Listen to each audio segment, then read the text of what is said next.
बिस्मिल्लाहिर्रहमानिर्रहीम। अस्सलाम वालेकुम नाज़रीन, आप यूट्यूब चैनल देख रहे हैं। मैं इमरान खान हूँ। पाकिस्तान का जो सबसे अहम आदमी होता है, अगर आप पूछें तो जो लोग हकीकत से आपको जवाब देंगे वो पाकिस्तान के 2-3 जो सबसे टॉप के लोग होते हैं, उनमें एक पाकिस्तान का आर्मी चीफ भी होता है। यानी पाकिस्तान के वज़ीर आज़म जो मुल्क को चलाने के लिए ज़िम्मेदार हैं, उनको आप कह सकते हैं पाकिस्तान के आर्मी चीफ। ये बहुत इंपॉर्टेंट आदमी होते हैं पाकिस्तान में। और कुछ अगर आप शॉर्ट लिस्ट करें तो 4-5 लोग बनते हैं। लेकिन आर्मी चीफ की अहमियत से आप इसलिए भी इनकार नहीं कर सकते कि इस मुल्क में 4 दफ़ा मार्शल लॉ लगा है, और वो जो आर्मी चीफ थे उन्होंने ही लगाया था। फिर उसके बाद पॉलिटिकल पार्टीज़ उसी दौर में बनती रही हैं। और मेरा ये मानना है कि पॉलिटिकल लोगों ने इस फ़ौज के साथ या आर्मी चीफ्स के साथ बहुत काम किया है, और अब वो कोई भी नई चीज़ जब करने जा रहे होते हैं तो इनको एक आदत पड़ गई है कि वो फ़ौज की तरफ देख रहे होते हैं। फ़ौज मुदाखलत करे या ना करे, फ़ौज अपने आप को न्यूट्रल रखे या ना रखे। सियासतदानों की ट्रेनिंग ऐसी हो गई है, या इस्टेब्लिशमेंट के बाकी जो धड़े हैं उनकी ट्रेनिंग ऐसी हो गई है, इवन सहाफ़ियों की, दानिश्वरों की, सब लोगों की, कि वो आर्मी चीफ की तरफ देखते ज़रूर हैं कि इस नुक्ते पर वो क्या सोचते होंगे। यानी आर्मी चीफ 10 दफ़ा कहें कि मैं सियासत में हिस्सा नहीं लेना चाहता, वो 10 मरतबा कहें कि मेरा कोई ताल्लुक नहीं है, मेरा कोई रोल नहीं है, लेकिन इसके बावजूद उनको बार बार इस रोल में घसीटा जाएगा। वजह हमारा माजी है, वजह हमारी पॉलिटिकल ट्रेनिंग है, वजह हमारी एडमिनिस्ट्रेटिव ट्रेनिंग है। क्योंकि हर थोड़े अरसे के बाद फौज के साथ या आर्मी चीफ के साथ तमाम लोगों को काम करना पड़ा, और जब वो बड़े हो रहे थे, मिच्योर हो रहे थे, तो उन सब ने आर्मी को अपने अपने दौर में ताकत में देखा। तो इसलिए उनके साथ चलने पर वो अपने आप को आमादा रखते हैं हर वक्त, और उनकी तरफ देखते हैं हर मुश्किल में। फिर पाकिस्तान का एक सबसे मजबूत इदारा भी यही है। बाकी सारे इदारों ने अपने आप को बहुत ख़राब किया है, लेकिन पाक फ़ौज ने बतौर इदारा अपने आप को मनवाया है।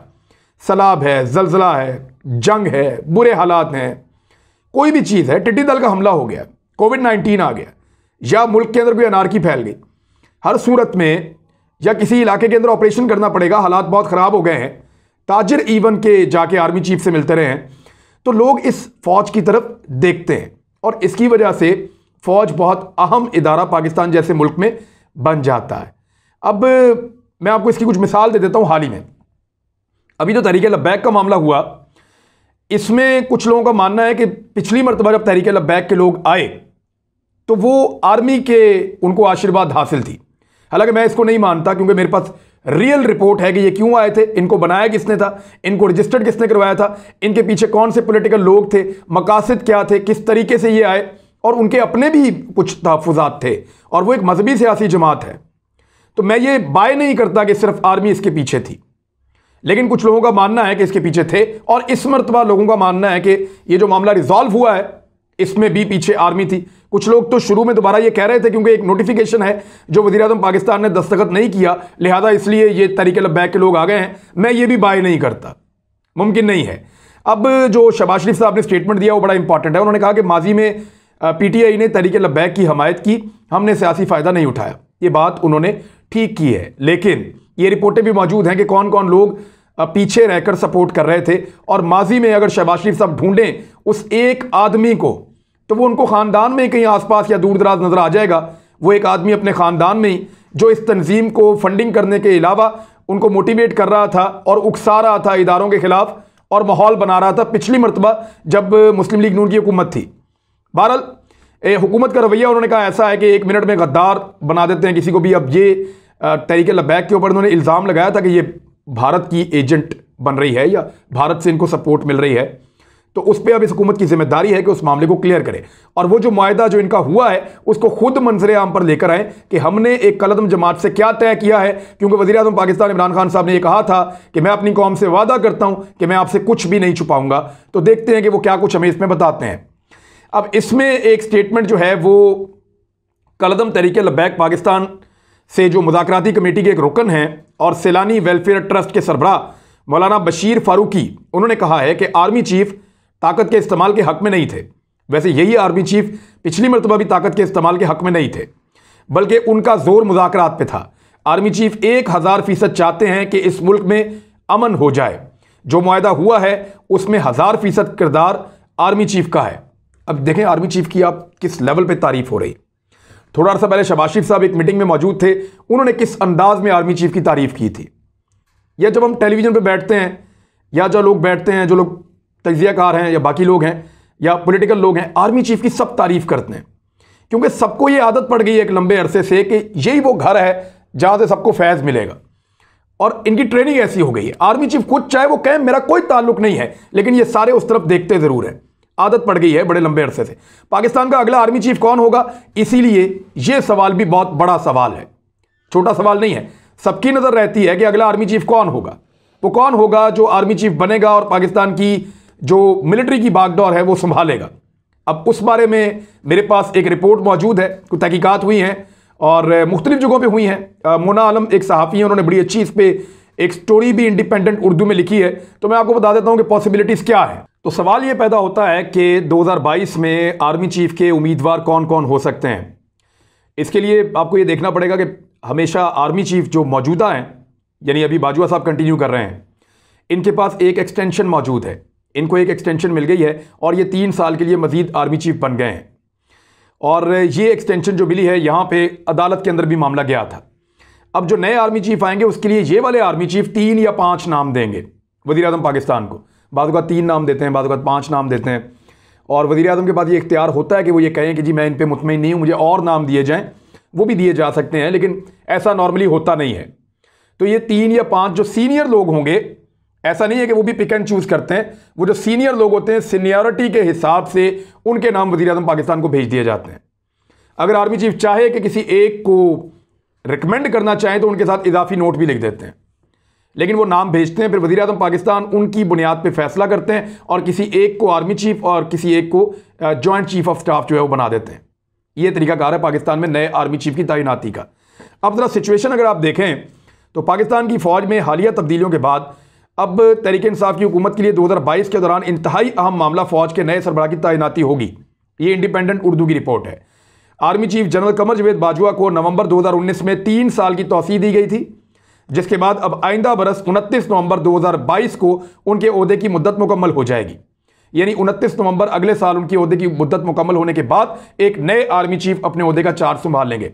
लेकिन अगर जनरल बाजवा को एक और तौसीह मिल जाती है, जो मिल सकती है, अगर उनको एक तौसीह और मिल जाती है, तो इसके बावजूद वो 3 साल मुकम्मल नहीं कर पाएंगे, क्योंकि वहां यह तय कर दिया गया था कि 64 साल की उम्र में आर्मी चीफ या जो भी जनरल हैं वो रिटायर हो जाएंगे, उससे ऊपर वो नहीं जा सकेंगे अगर एक्सटेंशन ली तो भी। इसके बावजूद 2024 में गालिबन वो रिटायर हो जाएंगे, वो अपनी मुद्दत मुकम्मल नहीं कर पाएंगे आर्मी चीफ। अगर वो दोबारा एक्सटेंशन लेते हैं तब भी तो 2 साल के लिए हो जाएगा। लेकिन जो नए आर्मी चीफ आ सकते हैं मुमकिना तौर पे वो कौन कौन लोग हैं, उनके लिए एक सीनियरिटी की एक फहरिस्त है, उसमें मुख्तलिफ नाम मौजूद हैं, मैं आपको बता देता हूं। आइंदा बरस जुलाई में लेफ्टिनेंट जनरल मुअज्जम इजाज अपने ओहदे से रिटायर हो जाएंगे। ये तो जुलाई में रिटायर हो गए, तो सीनियर हैं, अब इनका नाम नहीं आ सकता। और इसके अलावा सीनियरिटी फहरिस्त में 6 लेफ्टिनेंट जनरल हैं जिन्होंने 30 सितंबर 2022 को रिटायर होना है। यानी वो 6 भी सीनियर तरीन होने के बावजूद जब फैसले का वक्त आएगा तो उस वक्त वो मौजूद नहीं होंगे, इसलिए ये 6 जो लेफ्टिनेंट जनरल्स हैं इनके नाम भी निकल जाएंगे। जबकि तकनीकी तब्दीली की वजह से लेफ्टिनेंट जनरल वसीम अशरफ 11 नवंबर को रिटायर होंगे, लिहाजा इनका नाम हो सकता है, लेकिन 11 नवंबर को ये रिटायर हो रहे हैं। अगर आर्मी चीफ नवंबर के पहले हफ्ते में नाम फराम करते हैं वजीर आजम को तो ये ऑन ड्यूटी होंगे, लेकिन जब वजीर आजम इनके नाम का अनाउंस करेंगे उस वक्त हो सकता है कि ये ऑन ड्यूटी ना हो। तो यहां पे एक छोटी सी चीज है। इसके अलावा लेफ्टिनेंट जनरल आसिम मुनीर अहमद जो पहले कोर कमांडर गुजरांवाला और अब हाल ही में क्वार्टर मास्टर जनरल के ओहदे पर तैनात हुए हैं, इनकी ओहदे से रिटायरमेंट 30 सितंबर को थी, लेकिन तकनीकी वजूहात की बिना पर 27 नवंबर तक इनका ओहदा चला गया है। तो आर्मी चीफ अभी बज़ाहिर सबसे सीनियर यही दिखाई देते हैं, जनरल आसिम मुनीर अहमद, क्योंकि टेक्निकली इनको पहले रिटायर जल्दी हो जाना था 30 सितंबर को, लेकिन अब इनकी रिटायरमेंट चली गई है 27 नवंबर तक। आर्मी चीफ इनका नाम दे सकते हैं, लेकिन इनके तैनात होने से 3 दिन पहले ये भी रिटायर हो सकते हैं, यानी इनकी रिटायरमेंट हो जाएगी। जनरल आसिम मुनीर जो हैं ये पहले डायरेक्टर जनरल मिलिट्री इंटेलिजेंस थे, यानी MI में भी थे, और 25 अक्टूबर को उन्हें DGISI भी तैनात किया गया था और 16 जून 2019 तक वो इस ओहदे पर रहे थे, और उसके बाद लेफ्टिनेंट जनरल फैज़ हमीद ने उनकी जगह ले ली थी। अमूमी तौर पे इसमें होता क्या है? होता यह है कि नवंबर के पहले हफ्ते में नाम भिजवाए जाते हैं वज़ीर आज़म ऑफिस में, और फिर मुतवक्के तौर पर 25 या 26 नवंबर तक यानी एक 2-3 हफ्ते का प्रोसेस होता है। वज़ीर आज़म पाकिस्तान ये फैसला कर लेते हैं और एलामिया जारी हो जाता है कि आने वाले आर्मी चीफ कौन है। तो फिर होता यह है कि वक्त पूरा होने के बाद जो कमांड स्टिक है वो हैंड ओवर कर दी जाती है एक आर्मी चीफ की जानिब से दूसरे आर्मी चीफ को। अब सीनियरिटी की जो लिस्ट है उसमें कौन कौन से नाम है ये है सबसे इंपॉर्टेंट। तो आप याद रखिएगा, आपको हम तस्वीर भी साथ दिखा रहे हैं। आला अस्करी ज़राए के मुताबिक सीनियरिटी के लिहाज से उस वक्त पहले नंबर पे लेफ्टिनेंट जनरल आसिम मुनीर अहमद, ये पहले नंबर पे होंगे। दूसरे नंबर पर core commander Rawalpindi lieutenant general Sahir Shamshad होंगे। तीसरे नंबर पे लेफ्टिनेंट जनरल अजहर अब्बास जो इस वक्त चीफ ऑफ जनरल स्टाफ तैनात हैं। चौथे नंबर पर लेफ्टिनेंट जनरल नोमान महमूद जो पहले कोर कमांडर पेशावर तैनात थे, अब उनकी जगह पे वहाँ पे जनरल फैज़ हमीद साहब चले गए हैं और कोर कमांडर पेशावर हैं इस वक्त जनरल फैज़ हमीद साहब, क्योंकि 20 नवंबर को वो जाके वहाँ पे ज्वाइन कर लेंगे। पांचवें नंबर पर लेफ्टिनेंट जनरल फैज़ हमीद जो इस वक्त DG ISI हैं और 20 नवंबर को वो पेशावर की जो कोर है उसको कमांड करेंगे।